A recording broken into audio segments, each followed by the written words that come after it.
gente tá agora, nesse momento aqui, saindo meio que de uma pandemia, a gente passou, foi difícil. Esse último 1 ano e meio, eu vou te dizer que não foi fácil para a educação. Se você for ver todas as empresas que trabalham no ramo de educação, nós tivemos que nos reinventar. Mas não tem sido tão fácil, porque não é todo mundo que estava preparado para a educação à distância, como nós tivemos que viver. E foi difícil, as unidades físicas sofreram bastante, estão sofrendo ainda, a gente está percebendo que as pessoas estão procurando mais cursos presenciais, mas, por outro lado, abriu um caminho que nem imaginava 2 anos atrás, que é a questão do online, de ser possível dar aula para o Brasil inteiro. 2 anos atrás, eu não imaginava que seria possível. Eu só pensava em crescer no modelo de franquia, né? Que era um modelo presencial e tudo. E hoje em dia, é possível talvez ter, sei lá, 100 mil alunos. Exato, possível, cara. Né? É possível. E hoje em dia você tem quantos alunos aí, mais ou menos, em média, cara, somando tudo? Hoje nós temos aproximadamente 2.500 alunos. Caramba, cara, gente. Desses alunos, 2.000 alunos estão no presencial, né, nas unidades. E 500 alunos já, um pouco mais de 500 alunos no online. Caramba. A nossa meta é chegar em 1.200 a 1.400 alunos até o final do ano agora. Nossa, que bacana, online, hein? Né? No online. Talvez, né, quem sabe uma hora ser o carro-chefe da empresa. Se a central, né, meu? Vou colocar lado a lado o tempo que você tá com a Discovery, o tempo que começou o online, tipo, é muito proporcional isso. É até um tema de mais um outro episódio, que futuramente a gente pode falar sobre isso, que é assim, a forma que você lidou mesmo com a pandemia. Tipo, você transformou um pedaço da sua empresa pro online e olha a oportunidade que surgiu que, como você mesmo falou, lá atrás nem estava em mente. Nem estava em mente. Eu achava. Na verdade, foi uma coisa assim de muito teste, né? Nós vivemos isso juntos. Teste todos os dias, né, cara? Nós fizemos muitos testes, né? Será que curso de informática vai virar online? Será que o inglês? Inglês para que idade? Nós tentamos primeiro inglês para adultos, né? Exato. E daí era fácil, você conseguia bastante lead, muita gente interessada, mas daí poucas vendas, né? Às vezes a pessoa não se transformava em um aluno. Daí quando a gente conseguiu perceber o público adequado, que era o infanto-juvenil, e daí que esse público adequado também se interessava por robótica. Foi muito interessante. E quando teve uma sacada também do Roblox, que hoje em dia nós também estamos ensinando, e a gente faz um combo ali com o Roblox, que tem sido muito interessante. Então as crianças, elas percebem, crianças e jovens gostam muito, a gente atrai, e eles querem daí estudar, né?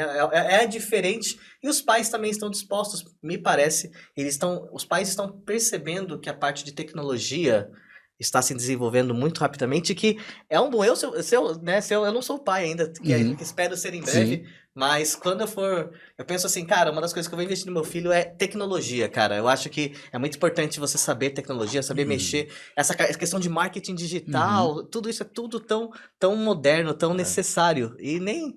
às vezes a gente fica meio atrasado, a gente não percebe, mas eu tô vendo que os pais estão percebendo e estão investindo nos filhos, e isso tem sido bacana. Cara, maravilha isso daí, porque assim, querendo ou não, a internet já não é mais o futuro, é o presente, né? Então assim, cada vez mais vai acelerando o processo.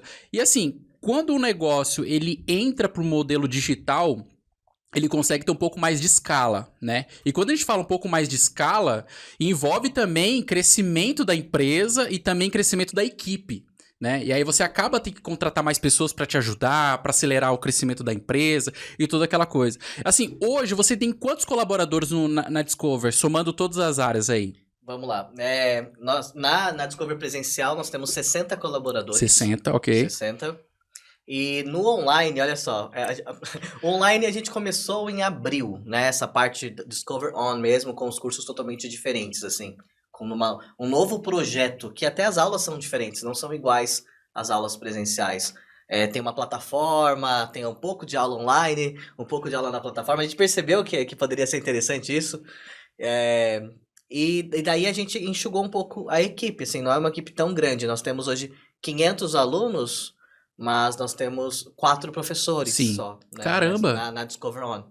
E daí eu tenho mais 2 recepcionistas só. É isso, são 6 pessoas. Caramba, apenas. Só para atender e conseguir atender esses 500 alunos. Isso. Caramba, então tem que ter uma baita de uma gestão aí, né? Então, daí eu tenho uma coisa a mais, que eu tenho os freelancers que a gente tá... Isso é novidade também pra gente, porque você sabe muito bem, o marketing digital Ele é meio que como, para quem investe como renda variável. Tem algumas semanas, às vezes dá tudo certo e você consegue captar bastante gente para você fazer, né, algo que, né, você entrega talvez uma semana de aula grátis, algo ali naquele momento, e daí você tenta levar para que aquele aluno, né, goste das aulas, as aulas têm que ser divertidas, para que ele continue, né? Mas às vezes o marketing digital, às vezes em uma semana ou outra, não consegue todo aquilo de cliente naquele momento. Uhum. Então, eu contratar uma pessoa, um vendedor, eu percebi que talvez fosse complicado. Então, eu estou trabalhando com freelancer. Então, eu tenho pessoas que trabalham semanalmente, daí eu faço aquele... como se fosse... Naquela semana ali eles trabalharam, daí a gente faz todo o trabalho como se fosse um projeto daquela semana e depois eu começo com outra semana, mas a galera tá gostando muito, tem sido bem bacana, Legal, assim. cara. E você falou de gestão...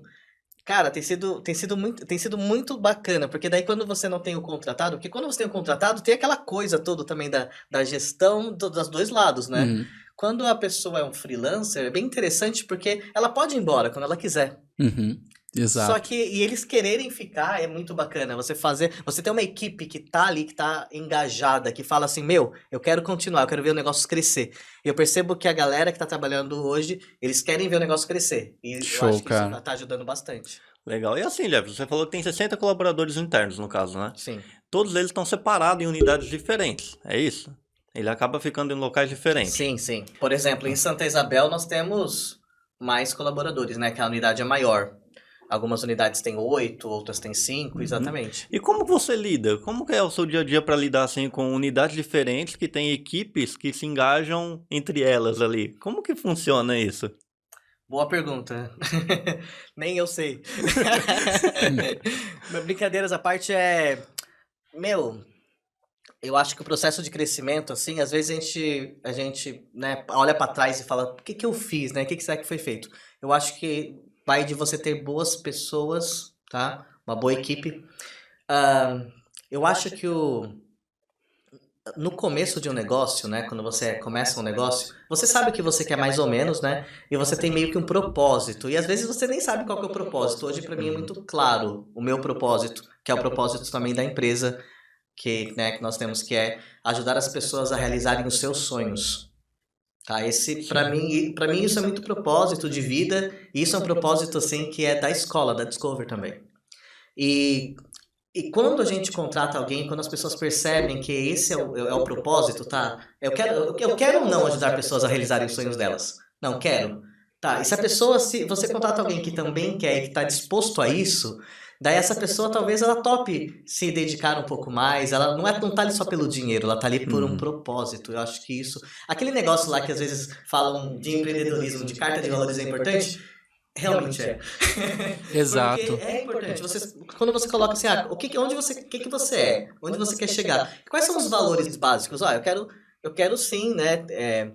Que as pessoas realizem os sonhos, mas eu quero que isso seja feito com qualidade máxima, com alegria, com responsabilidade, daí você vai moldando, né? As pessoas daí. Se as pessoas não fazem sentido para as pessoas, aquelas pessoas acabam não ficando no negócio também. Então eu acho que o que fez com que isso, né, desse certo foi lá no começo ter uma equipe que também estava ali junto, que queria mais ou menos, pegou a ideia, né? Nossa, eu também gosto de ajudar pessoas. Então vamos fazer isso juntos.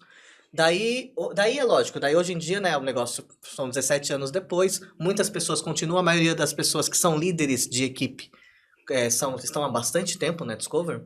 Eu acho que devo muito a eles também, né? Sem eles não seria possível. Hoje, por exemplo, você estava me perguntando, tem unidade que eu não visito há 6 meses. Caramba! 6 meses, então, não vou na unidade há 6 meses. Isso que é legal, né? Porque ela é autogerenciável ali, tipo, ela cuida do local sem precisar você estar ali o tempo todo, né? Sim, é porque não tem como, né? Se você parar pra pensar, se você quer crescer, você tem que ter, talvez, essa questão da autogerência, né?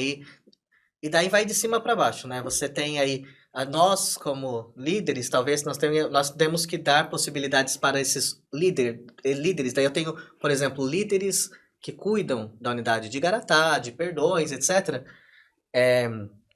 Esses líderes, eles cuidam dessas unidades, mas os colaboradores também têm que ter um senso de, como que eu diria, Um senso... Eu chamo de senso de dono. Senso de dono, Tipo, se sentir parte realmente do negócio como se fosse o dono. Saber que aquilo ali vai influenciar na vida dele, de qualquer forma, independente de ser dono ou não. Exatamente. Eu tenho uma equipe que tem uma galera que sente dono, assim. Se alguma coisa tá errada, me manda mensagem. Ô, Jeff, tá errado isso daqui, não sei o que, não sei o que. Às vezes, tipo, meio... É muito legal. Mas assim, ô Gerson, cara, assim, mano, pensa. Como que você consegue chegar num ponto de que o colaborador, ele fala, poxa, eu tenho esse sentimento de dono. Como que você consegue fazer isso, assim?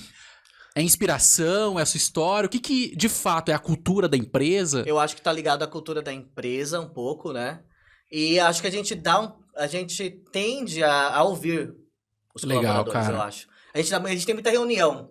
A gente tem muita oportunidade, né? Por exemplo, os líderes, eles fazem reunião semanal com toda a equipe, que nem vocês devem fazer aqui, né? Vai na mesa, ou então online, faz reunião, ouve, conversa, troca ideia, toma um café junto, né? Bebe uma cerveja junto às vezes, enfim, faz alguma coisa junto, fazer coisa junto. A gente gosta disso, né? E quando as pessoas percebem que, na verdade, não são mais um número, eu acho que o jogo muda, né? Eu acho que é isso, cara. Que talvez a gente, né? Quantas pessoas são? São 60. Eu consigo dar atenção para todos? Não. Mas eu tenho certeza que a líder lá de Bom Jesus Perdões está dando muita atenção à equipe dela. Mas a equipe dela também tem independência. Ela não pode ser também independente da líder, sabe? Eu acho que é muito importante ter processos também. Então, eu acho que pode começar, talvez, né? Daí achismos, né? De um propósito. Mas depois você vai ter que ter processos, né? Como que eu faço uma coisa? Como que eu faço a outra? Porque senão você não consegue ficar em paz. Essa é a grande verdade. Hoje, se você é gerente, gestor, você meio que tá resolvendo problemas, né?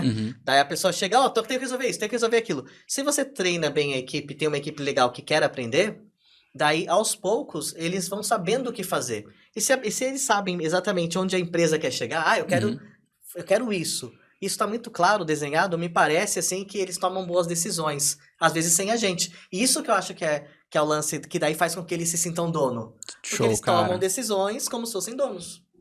Então, Jefferson, quanto tempo tem a Discover aí? Eu acho que tá quantos anos, mais ou menos? São 17 anos. Então, mas desde o seu início, dos 17 anos atrás, você tinha já esse conhecimento da liderança? Cara, como é que você teve que construir essa expertise para construir uma equipe que você tem hoje?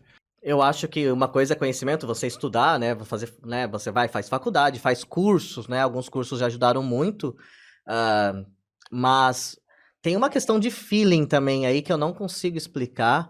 E eu acho que, sei lá, às vezes por exemplo, você consegue perceber às vezes que aquela pessoa ali, ela tá interessada. Mas nem sempre. Pô... O que faz a diferença? Me responda essa pergunta, Michel. Então, porque assim, o que eu penso? Quando eu acredito que lá no seu início, você dava aula, né? Você dava as aulas de inglês, não dava? Lá no seu início. E assim, e como todo empreendedor, segundo o livro do Mito do Empreendedor, você começa executando, você entregando o seu produto, você atendendo o seu cliente, né? E desenvolvendo da melhor forma. Só que aí, ao longo do tempo, você vai se desenvolvendo e você... Poxa, caramba, só eu dar o curso de inglês já não resolve, eu não vou conseguir escalar. Eu preciso fazer o quê? Criar capacidade para começar a treinar essas pessoas para fazer o que eu faço do dia a dia. Eu acho que foi mais ou menos isso. Tá, não. Como é que foi, cara? Foi mais na necessidade. Foi assim, ó. Eu dava aula, trabalhava pra caramba, fazia faculdade de manhã, trabalhava das 2 às 10 da noite dando aula, daí começou era muito cansativo, e eu comecei a pegar professor, porque começou a entrar um pouco mais de aluno, daí eu peguei mais um professor, mas eu não tinha essa noção de escala. Você fala de escala, assim, como se fosse... conceito só, né? Como se já soubesse, né? O que eu queria? Sabe o que eu queria? Eu queria ganhar o dinheiro, pagar a faculdade e tomar uma cervejinha, cara. Pá. Isso é daí que eu gosto de falar, já pensou que aqui, tipo, conforme a gente vai vivendo, né, dá essa impressão, essa ilusão que as pessoas que estão lá atrás, na época que a gente também tava, sabem o que a gente sabe hoje. E não é, tipo, a gente teve esse processo também, né? Claro. Essa questão de saber como conseguir boas pessoas, eu vejo que além da área comercial, além da área empresarial, é você lidar com pessoas de verdade, né? Tipo, perceber como que o outro tá, o que o outro quer, o que ele deseja. Eu acho que é se importar, sabe? Verdade. Você se importar com pessoas.